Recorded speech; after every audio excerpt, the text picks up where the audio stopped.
Natagpuang walang buhay ang isang Amerikanong lalaki sa loob ng kanyang tinutuluyang silid sa Abi-Abi Street, Barangay Calamba, Cebu City.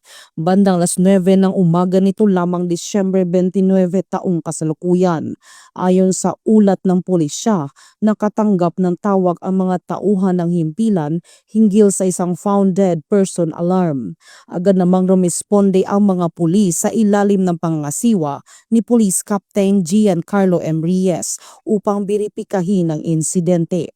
Pagdating sa lugar, agad na kinordon ng mga pulis ang paligid at sinuri ang silid kung saan natagpuan ang biktima.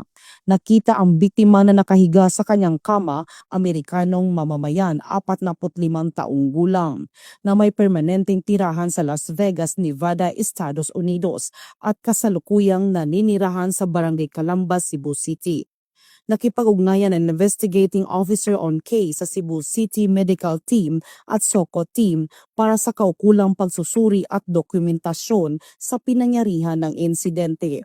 Batay sa paunang investigasyon, natural na sanhi ang itinuturing na dahilan ng pagkamatay ng biktima. Maglalabas ng karagdagang ulat ang pulisya habang nagpapatuloy ang beripikasyon at dokumentasyon.